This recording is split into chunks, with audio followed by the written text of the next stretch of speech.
ایک وہ جو مشرکوں کا لذیذ جملہ ہے، وہ جو عرش پہ تھا خدا ہو کر زمین پہ اتر پڑا مصطفیٰ ہو کر، یہ مشرکوں کی گھڑنت ہے، موضوعات میں سے ہے، شرک اکبر ہے کہ مالک و خالق کو مصطفیٰ بنا دیا۔ اس کی کوئی دلیل نہیں ہے، اور مومن ہوتا ہی وہ ہے جو بنا دلیل کوئی کام کرے ہی نہ۔ جب تک H2O کا فارمولہ نہ آئے پانی ثابت نہیں کر سکتا سائنسدان۔ لیکن مولوی ایسے ہیں جو بکتے ہیں وہ شریعت کہہ دیتے ہیں، پوچھنے والے سر کو ہلا کے گھر چل دیتے ہیں۔ جب سے مولوی سے دلیل مانگنا بند ہوئی تب سے شریعت کا چہرہ مسخ ہو گیا۔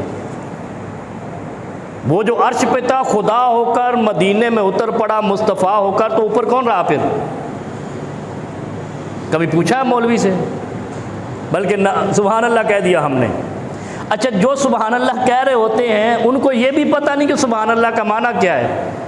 ویسے جملہ بڑا پیارا کہتے ہیں جو کہتے ہیں نا سبحان اللہ شرک کی بات پہ، وہ کہہ رہا ہوتا ہے، وہ شیخ الاسلام وہ ہے نا طاہر القادری صاحب، اس نے اتنی بڑی گالی نکالی کہ اگر وہ سامنے بیٹھے ہوئے آدمی کو وہ مولوی گالی نکالتا تو شاید وہ اٹھ کے اس کا گریبان پکڑ لیتا، لیکن وہ غائب میں تھا، اس کو گالی نکالی، نیچے بیٹھے ہوئے کہہ رہے سبحان اللہ۔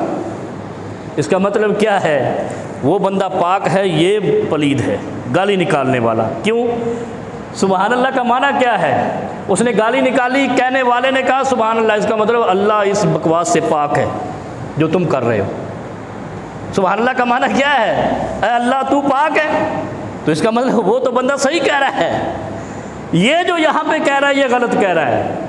اور میں بھی یہی کہتا ہوں کہ جتنے بھی مولوی یہ تیر و تفنگ کی طرح تقریریں کرتے ہیں، ان کے سامنے کہا ہی سبحان اللہ کہا کرو، کیونکہ ان کی باتوں سے اللہ پاک ہے، بلند ہے، عظیم ہے۔ یہ جو باتیں کرتے ہیں اس میں نصف 50% جھوٹ بولتے ہیں اور شرک بولتے ہیں، بدعت بولتے ہیں۔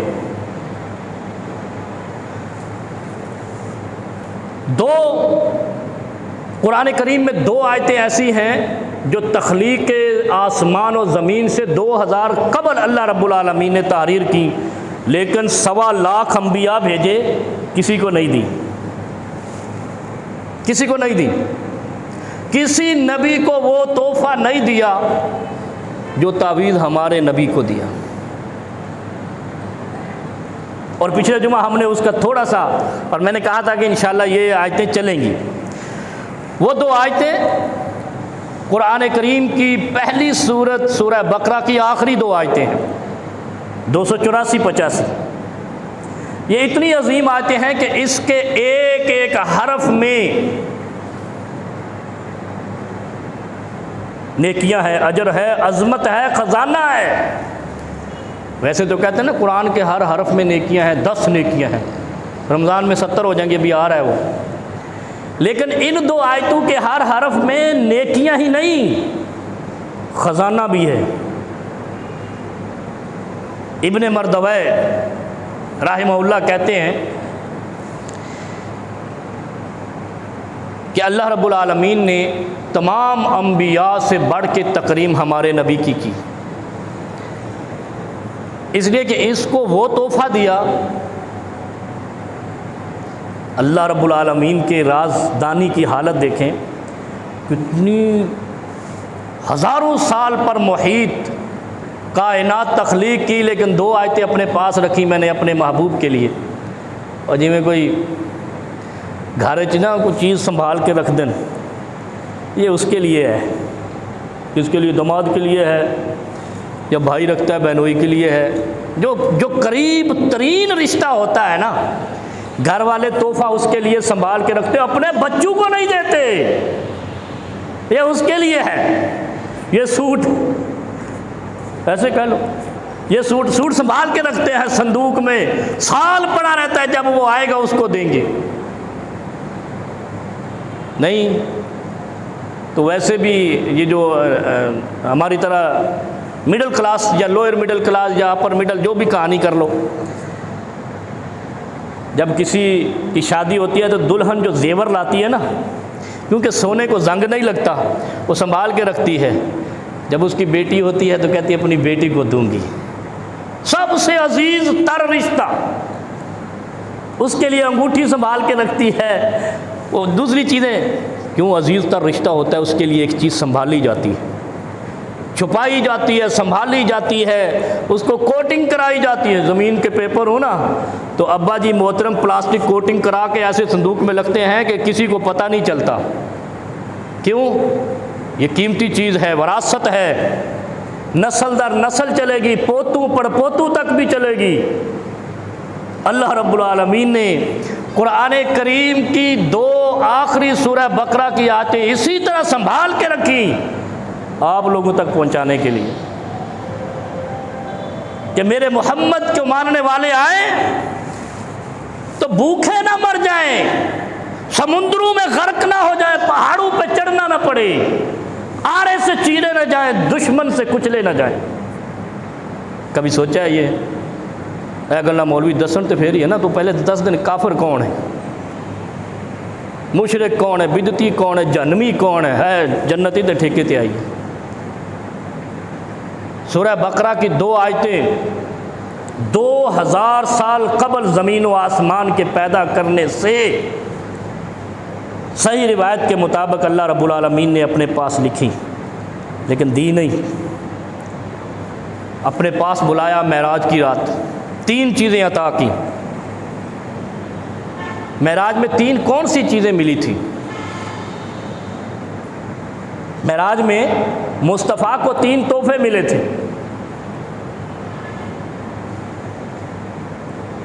پتہ ہے؟ ایک ہو گئی نا، 3 ہے، تیسرا نہیں پتا نا، تیسرا نہیں پتا، تیسرا کسی کو بھی پتہ نہیں ہوگا کیونکہ مولوی نے الجھایا اتنا ہے۔ معراج کی رات میں بابا جی آپ کو پتہ ہے نہیں ہے نا، 3 چیزیں نہیں 2 پتہ ہے ہمیں۔ معراج کی رات، اچھا یہ تیسری چیز بتاتے نہیں ہیں اکرم بھائی، مولوی بتاتے نہیں، پتہ کیوں؟ اتنے ہاتھ آ جانا، اگر بتایا تو ہم فاسق قرار پائیں گے، فاجر قرار پائیں گے، اور یہ میں آپ کو ویسے کسی عالم سے بھی کہوں تو شاید 50% علماء بھی نہ بتا سکیں، ان کو بھی پتہ نہیں ہوگا تیسری چیز کیڑی ہے۔ یہ فٹافٹ کہتے ہیں کہ 5 نمازیں ملی، 2 گھنٹے تقریر کریں گے، وہ اس میں تقریر کی کیا ضرورت ہے، 5 نمازیں فرض ہے، 4 4 3 2 1 بس ختم بات۔ 3 چیزیں معراج میں عرشوں کے مالک نے مصطفیٰ کو دیں۔ پہلی کیا ہے؟ 5 نمازیں، بڑے شوق سے پڑھتے ہیں ہم۔ دوسری سب سے اہم چیز سورہ بقرہ کی 2 آیتیں، سورہ بقرہ کی آخری 2 آیتیں، اور یہ وہ ہیں جو اللہ رب العالمین نے عرش کے نیچے جو سٹور بنایا نا، سٹور جسے کہتے ہیں، گودام کہہ لیں، خزانہ کہہ لیں، کیونکہ عربی میں تو خزانہ آئے گا نا، خزانہ، اس کو گودام کہتے ہیں، یا پتہ نہیں ویئر ہاؤس، اس گودام میں رکھی تھی، یہ سٹور میں رکھی تھی سنبھال کے، کہ مصطفیٰ کو جب بلاؤں گا محمد کو تو میں اس کو دوں گا۔ اور تیسری چیز کیا ہے؟ تیسری چیز بہت اہم ہے، یہ آپ نے آج اپنے اپنے علاقے کے امام صاحب سے جو عالم دین ہو اس سے پوچھنی ہے کہ اللہ نے 3 تحفے دیے، 5 نمازیں صحیح سمجھ آ گئی ہمیں، اس میں سمجھانے کی ضرورت نہیں ہے آپ کو، 2 آیتیں سورہ بقرہ کی آخری، یہ بھی آپ کو سمجھانے کی ضرورت نہیں ہے۔ وہ تیسری کیڑی شے ہے؟ تیسری چیز اہل توحید کی بخشش ہے۔ کبھی سنا ہے یہ آپ نے؟ کیوں؟ اس لیے کہ اہل توحید سے مراد اہل حدیث ہیں، اور اہل حدیث سے مراد وہ ہیں جو قرآن اور حدیث سے آگے کسی چیز کو گھاس ہی نہیں ڈالتے، نکال کے لاتے ہیں لوگ، یہ ہمارا امام ہے، یہ تمہارا امام ہے۔